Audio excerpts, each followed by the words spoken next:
Tuesday morning, 8 o'clock. That means Trash Talk. We're always here. I hope you are. We, enjoy every time we get notes back from all of you out there that say we enjoy the shows you're doing and keep it up. And gosh, we're in a new year now. I think it's Oh almost yeah. 5 years we've been doing this. Wow. Yeah, Is it? Is it really? I think we're approaching about 5 years.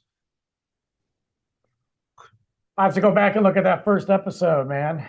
Yeah, I mean that's a long time. That's It that's a long is. time, and that's a lot of ideas to come up with every week. And I gotta tell you, like sometimes it's nice just to be like, all right, there's some ideas. We'll see if they turn into something, once we start talking. And sometimes they do. Sometimes you're like, not the best Yeah, episode. Um, but I gotta tell you, sometimes, man, it's hard. It's not hard to come up with like a show. It's just like, is it going to pay off? Like, are we gonna be able to do this? Yeah, it's not as easy as it looks. no, I mean, I sometimes we're motivated by the world around us. I mean, when there's Sure. something that happens around the world, we get a feeling for it, and then we start to talk about it. Other times, we'll sit before we hit the record button, and we'll say, what are we going to talk about? I don't know. What do you want to talk about? I don't I know. What do know. you And go back? it's always tough right after the holidays too, because we're all just like, Yeah, it's like January's a throwaway month. right. That's like for a month we talk about what we're going to talk about around the holidays, and then around the holidays we talk about it, and then when you're all finished, you say, "Man, I'm glad that's over. Do I really, really want to talk about a recap of the No, holidays?" no.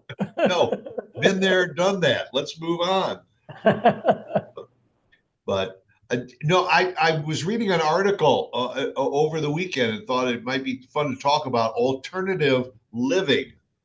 Uh, and it was really born by I keep getting these little notices about tiny houses, I love that. either to live in or it's becoming a destination for people when they go Yes. away I um, love tiny houses. on a trip, because you say to yourself, there is no way I could take all the crap that I have accumulated over the years and move into a tiny house, but I'll go there for a week and stay. And you realize, you know what? When you're living in a more of a minimalist type of environment, you can really survive. Oh, It's yeah. kind of easy. Well, so Luke and I have gone to several tiny houses. It's been a while. It was so much easier when he wasn't in school because we just go in the middle of the week and get that discount. Yeah, We just do whatever we want. When he's in school, you got to plan more. It sucks. But so we haven't gone like camping or in probably the last 2 years. We haven't really gone anywhere like that. We've also been saving for a big trip coming up, so that's part of it. But some of the tiny houses are more like just tiny cabins that are really nice, and they're a lot roomier than you think. But we have stayed in container tiny houses before, and I have to tell you right now, they're freaking cool. yeah. I had a guest on my other show a couple of months ago who lives in a tiny house up in North Carolina, and she picked up her laptop and she walked me around the house, and it was really neat. I mean, everything is so well laid out. The Yes. couch opens up into another, like a futon type of a bed.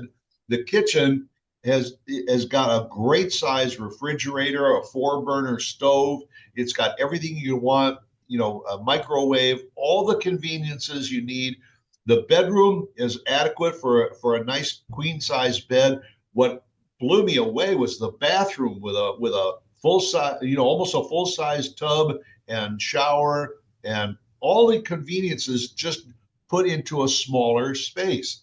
And it also had a nice little uh, deck on the back where you could, that was screened in, so you don't have to worry about the bugs. There are sites where you can go in and see some of the coolest tiny houses. They are either made, like you said, miniature log cabins, or they are modular now. You can buy Mhm. one of these, have it delivered to your piece of property. They drop it in, connect it to the electric and water and everything. You're good to go. You can order a house on Amazon right now. Yeah, you can, and the pricing is almost unbelievable. I mean, a really well appointed tiny house, 30, $40,000. Not bad, not bad. Yeah, the one container house that Luke and I stayed in was really cool because, like you said, the bedroom was good. It had a really nice closet, a little TV in the corner, whatever, a little nightstand. The bathroom was phenomenal.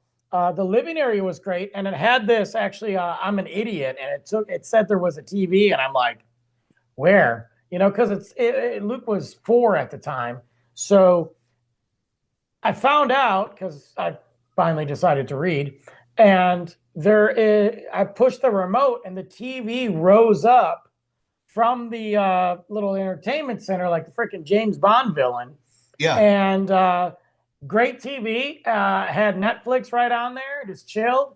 The outdoor area was cool, but we took the stairs, a little spiral staircase up to the roof, and that yeah, was the patio. With the patio was on the roof. It was amazing. We just hung out. I mean, I got a picture of them. We're sitting out there. It's big, beautiful stars. We got music playing. I'm sipping yeah. on something. Man, I I don't know. I think it could be hard to live with a 7-year-old in one of those. Maybe.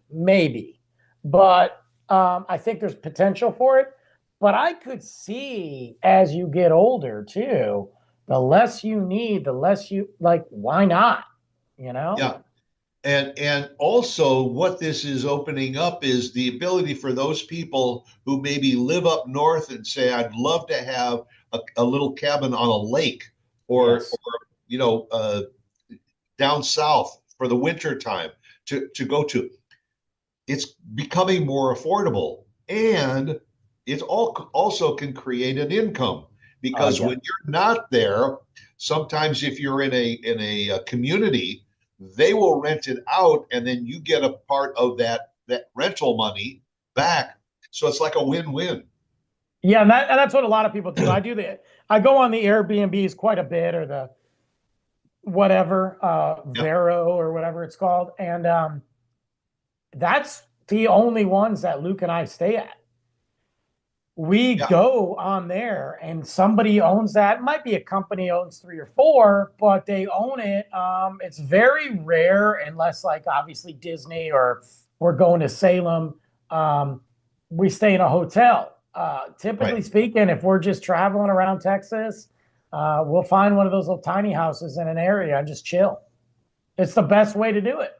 That in here in Texas, if you take the old country road, get off of the major highway and all. Tree houses are getting Yes. to be a thing too, and So like you say, you realize that when you stay in a small unit like that, and they've got like a 23 or 28 7-inch flat screen TV, that's doable. You don't have to have that 75 now, inch TV in something like that. It's really it's really an interesting way to go. Now, the other thing is that people are, when we were talking about Verbo and Airbnb, they take a room and they put in an outside entrance for that room. And I was reading an article that one of that people are trying to rent to people who are on the road a lot, like for instance, traveling nurses. They don't spend an awful lot of time in their home, so they can rent a piece of property that's got a nice size bedroom. It's got a little galley type kitchen, a full bathroom, and all that is their rental property. But they're not there all the time, so no. they don't need to have all of this massive space. Uh, and people are now using some of their own property to break up into home, especially when the kids are grown and they're out. and you're an empty nester. What do you need this big house for? Instead of moving, repurpose part of your house. Well, I mean, and you think about it with as expensive as everything is, and how complicated it is to move and and all that. Yeah. But a lot of people do that too for big events. I mean, look at like people surrounding the Super Bowl. Big massive concerts when Taylor Swift came. Oh, well, she was overseas in England. There was a lot of people renting out their flats because they knew that there were so many travelers to come see it. It's less expensive than a hotel, and it puts some money back in the community. You got to be careful and you got to do it the right way, but yeah. Well, and you know where this also happens? For instance, my sister lives in Indianapolis. Every year for the Indy 500, there are people that anywhere within walking distance of the Indy 500 racetrack, what they do is they will rent out space on their front yard for travel trailers to come and park on their property, and they can maybe accommodate 6 travel trailers on their for that one weekend, and they make enough money to pay their property taxes for the whole year. Well, that's what I'm saying. Why not? I mean, that's like when we used to go tailgating. We'd go to the Michigan State games, and when it was down in Ann Arbor, there were houses there that not only would charge for parking, but they would be like, "Hey, we're doing a tailgate. You guys are allowed to be here. Just throw some money in the bucket, and you get a wristband." And they would set it up. I mean, why not? Like, it's your house, it's your property. As long as you're not breaking the law, do what you got to do. Yeah, and you do it until the government steps in and says, "Oh, we need a piece." Or no, they need a piece. Yeah, the only reason the government ever steps in for anything is because they're not making their money and they can't figure out a way to make money. So they just shut it down. Yeah. Bunch of crooks. Yeah. Like the old mobsters. That's it. We can't make it. We'll shut you down. Yeah, for maybe you give us a few bucks and we'll turn our head the other way. Exactly. But no. I think alternative living is going to open the doors for more people to now have dual residences. Well, and like you said too, the extra income is big. If they can work that in somehow. Yeah. It beats having to go through that process of saying we have to move into a smaller space, and how are we going to accommodate all the furniture and all of the belongings that we have? Just take some of them and get a little tiny house someplace where you really want to be, out in the woods or on a lake or whatever. Plop it down there, take some of the goods from your home and put it into the tiny house. You're good to go. I agree. So we're going to start broadcasting from our new tiny house that we're going to put on a lake here in northern Texas, or maybe go up to Texoma or whatever. I would do it. I would take it in a minute. I'd take a tiny house in a minute. Yeah, and the more I think about it, I'm getting to the age where I sure don't need 3 bedrooms and 2 bathrooms and all. But no. Now, Lauren is looking for a place that's maybe at least 1 bedroom, but you have to have 2 bathrooms. It is a struggle. Take it from me. I've lived in a place recently that had only one. Yeah. Well, it was tough.